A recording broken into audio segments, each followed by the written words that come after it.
Hey guys, it's Ashley and today we're going to be talking about Unravel Me by Tahereh Mafi. This is book 2 in the Shatter Me series in case you didn't know, and the Shatter Me series is really good. And if you want to know my thoughts about the first book, Shatter Me, I will leave the link to my book talk right down below so you can go check that out. But really, because this is the second book in this series, there is not much I can say that will not spoil you for this book if you haven't already read the first one. So honestly, this is like the end of the non-spoilery section. I will say though that I enjoyed this book, and especially book 3, Ignite Me, a lot more than the first one. So that's pretty much all I'm gonna say for non-spoilers, because honestly, like, there's so much I want to get into in this book, and there's not a lot of time, so I'm just gonna say bye to you guys now. Okay, so bye. If you haven't read this book, you can go ahead and leave. And then for those of you who have, which is a lot of you, you can stick around and listen to my thoughts. So the first thing that I wrote down in my notes about this is that in the beginning, Juliet kept reverting back to her way of thoughts in the very beginning of the series. So in the first book, she developed a lot and she actually came out of her shell a lot. By the beginning of this book, all of that development had just completely gone away. She wasn't like interacting with anybody. She wasn't talking to anybody. It's just like, why? Why, Juliet? Why? Why? Why? The first thing that actually really got me in this book, because there were so many twists, guys. Like, so many twists that I had not expected. So the first thing that had actually gotten me in this book was that Adam plot twist in the very beginning. In the very beginning of this book, I was still Team Adam, like, all the way. The Adam plot twist in the beginning, where you find out that he actually has the ability to turn off other people's powers, and that's how he was able to touch Juliet. But now that he is becoming so much more comfortable around her, his power is not really working anymore because it's not sensing that she's a danger to his system. And so now whenever he touches her, he can sort of feel her power basically nearly killing him. I was so devastated. I was like, what the heck? What the heck? Because you knew that something was going on with Adam in the beginning of the book. And you knew that he was hiding something because he was doing all those tests with Castle, but I had not expected it to be that. And as much as I hated it, I actually now, in retrospect, love it because it really put a spin on things. Castle really pissed me off in the beginning. He was so annoying and aggravating, I wanted to just punch him. He would get so pissed off that she wasn't trying, that she was too afraid to try to kind of figure out her power and how she could control it and what else she could do. And I just wanted to say, Castle, you need to shut up. You are not the one who has been despised your whole life. You are not the one who has been shunned into a little ball of non-existence your whole life. So just shut up and let her do what she's gonna do to figure this out, okay? But then at the same time, Juliet really was annoying me too because she wasn't speaking her mind. She wasn't saying what she felt. You know, there were times when she wanted to say so many things, and in the book, because it's in her point of view, she would tell you that she wanted to say so many things, but she would never get them out of her mouth. Like, girl, if you are angry enough to punch a hole in the floor and nearly cause the whole cave to cave in on everybody and kill everyone, then you can be angry enough to just let the words spill out of you. Like, come on, come on. Come on, Juliet, you got this. At a lot of points during this book, I was just wondering where Brendan was the whole time, because honestly, Brendan was one of my favorite characters in the book, alright? He was so adorable, and he's like, the fact that his like electricity power things have kind of made his hair all white, and he's like the palest person in the world, and he's so nice, and he's British, like,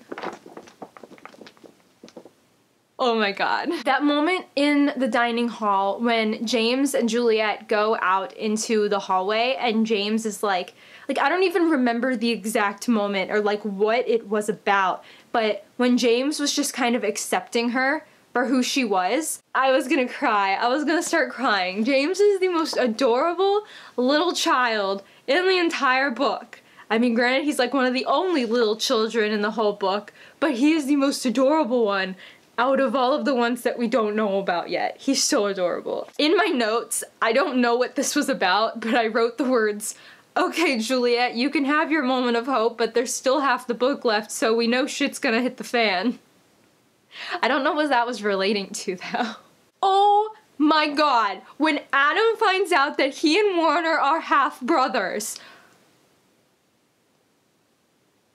I was so confused. I was like, what the heck? Like, how can this even, what, how, what? That was so out of the blue. Like, I would have never thought of that the entire time. Because apparently, what was it? Warner's dad, who's Anderson. Anderson was with Warner's mom, but then was having an affair with another woman, but then left the other woman, or killed her, or did something, and then that was the woman that was Adam's and James's mom, but then he left them to fend for themselves so that he could raise Warner.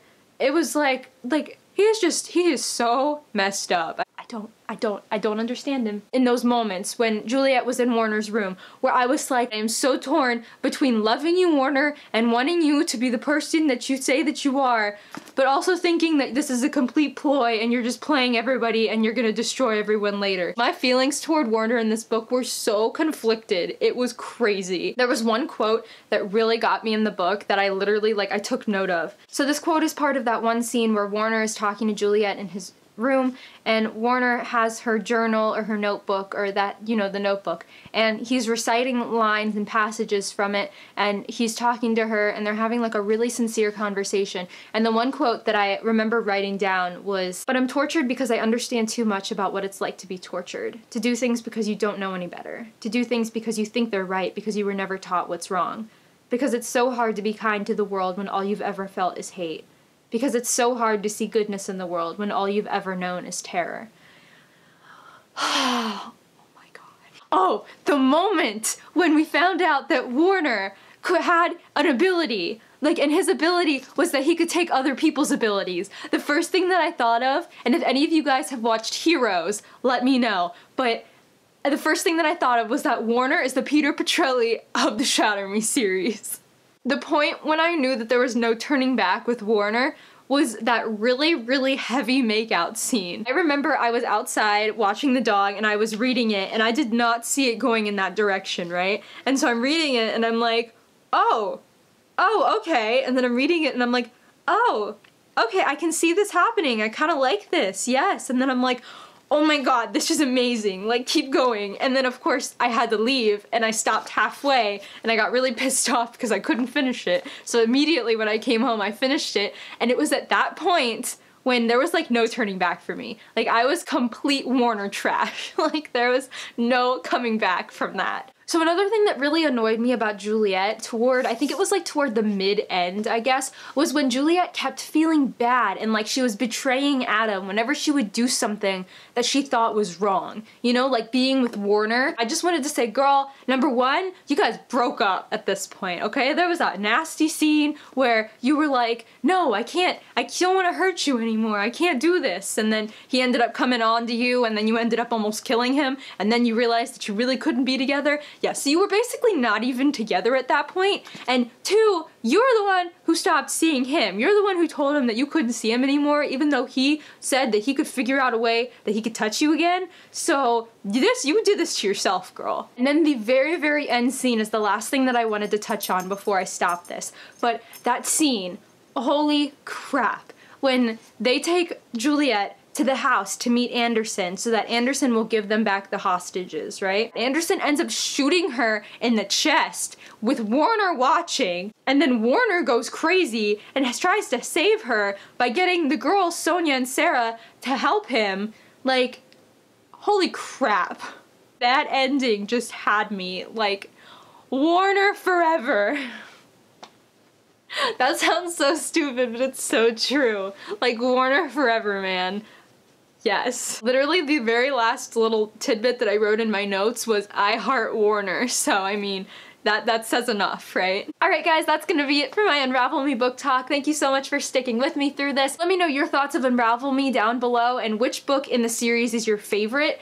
I think that mine is Unravel Me, but it might also be Ignite Me. I don't really know yet. I still have to decide. If you like this video, be sure to give it a big thumbs up, and you can subscribe to my channel if you want to be notified of when I upload new videos. If you want to say hi to me on social media, I am a-ash12 on Instagram, Twitter, and Goodreads, so you can say hi to me there. Thank you guys so much for watching, and I'll catch you later. Bye!